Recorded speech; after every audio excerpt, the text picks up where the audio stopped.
unstoppable.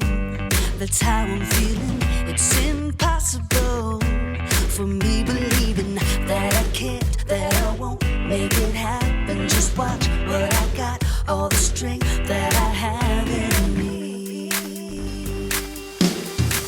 I'm gonna stand up tall, gonna walk through the fire. You can knock me down, I'll jump up even higher. And I believe everything I need. I know, yes I know, it's all inside of me. Yeah, it's all inside of me.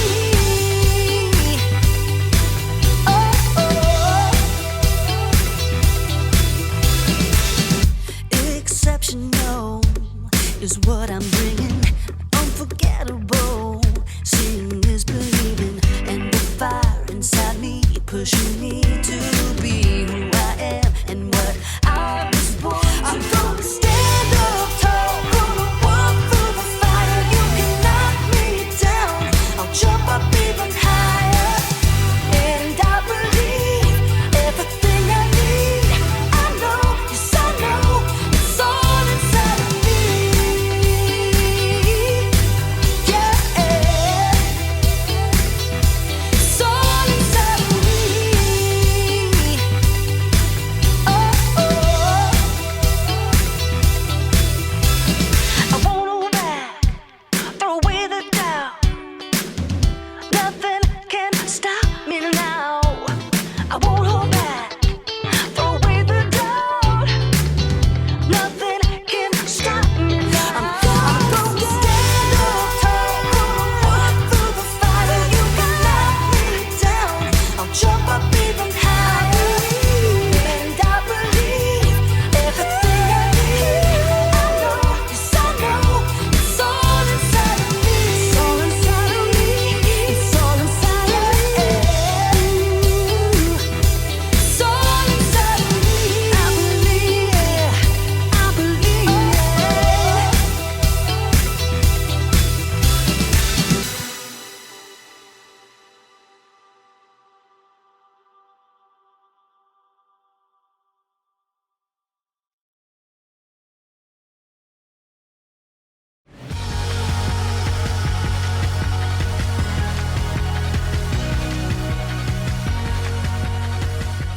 You're the best around.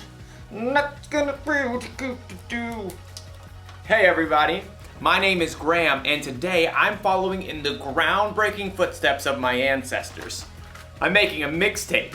You see, back in olden times, when someone wanted to listen to music, they needed one of these cassette tapes.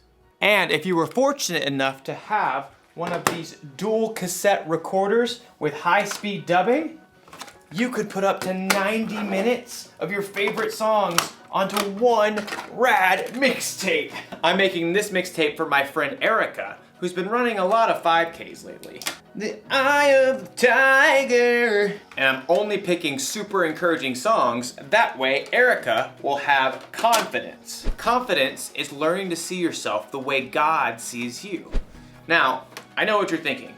Wouldn't it be simpler just to make a playlist that Erica could listen to on her phone? Maybe, but this is all a part of the plan. My plan is to give this mixtape to Erica so she can listen to it while she's running. She probably doesn't have a tape player, so she'll borrow mine. And if she carries this thing around with her everywhere, she'll build up arm strength. Oh, I didn't say it was a good plan. Oh man, another one bites the dust. Sometimes plans don't work out the way you expect. But as you'll see in today's story, sometimes there's a bigger and better plan. Oh. Gotta switch to side 2, I guess. How did people even survive back then? The Bible. It's 66 books of history, stories, letters, and poetry that fit together to form God's one big story. The epic adventure of how He created us and loves us so much that He made a way to rescue us. As we travel through the Bible, from Genesis to Revelation, we discover people who met God and found their lives changed forever. Now, for an amazing story. inspired by the book of Joshua, chapters 5 and 6. For 40 years, God's people wandered the desert. At last, they reached the land that God had promised them. Joshua led them to the edge of the rushing Jordan River. The priests will carry the ark of the Lord. The ark was a beautiful chest that reminded the Israelites that God was with them.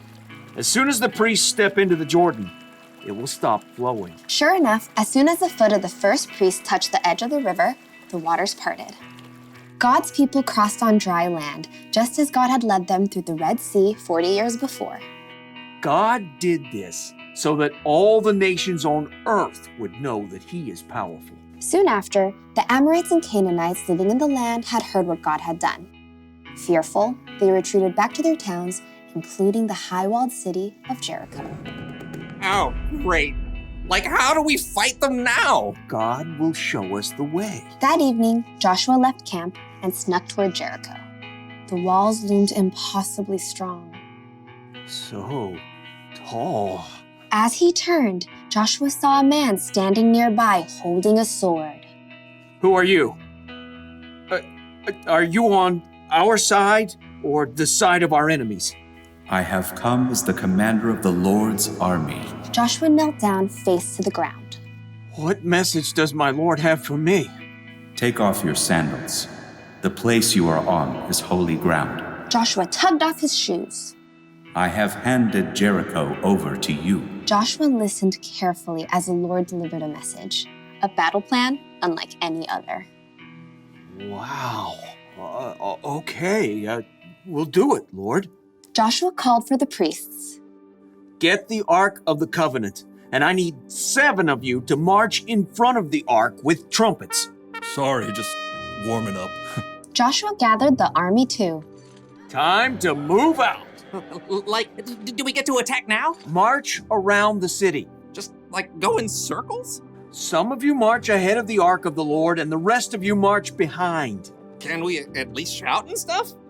Hey, Jericho, you guys smell like cheese! Don't give a war cry or raise your voices until the day I tell you to shout. But the priests must blow their trumpets. Forward, march! The entire army, including the priests, marched one time around Jericho, just as the Lord had instructed Joshua. Now can we get them? Back to camp, men. We march again tomorrow. The next morning, the Israelites marched around the city once again. And then on day 3, once again on day 4, not to mention day 5, and once again on day 6. We march again at sunrise. I have blisters. At dawn on the 7th day, the army and priests formed their strange parade once more. But this time, once they finished marching around the city one time, Joshua called out. Keep marching! Again? My feet are killing me. The Lord has told me we must march around the city 7 times today. On the 7th time around, the priests blew a long blast on their trumpets. Now shout! The Lord has given you the city! Oh, yeah, it smells like cheese! As the shouts of the Israelites rang out in the clear morning air, something incredible happened. The massive walls of Jericho began to tremble. The gates shivered and quaked. Jagged cracks ran through the heavy stones. Rocks began to tumble from the tops of the walls. Little rocks, large stones, giant boulders, until at last the walls collapsed, crashing in on themselves. The ground quaked, and plumes of dust burst into the air. As the air cleared, the Israelites stared in amazement. The city of Jericho stood wide open. Take the city! With nothing standing in their way, the Israelites charged right in. That day, they completely defeated the city of Jericho. God was with Joshua, and he became well known everywhere in the land.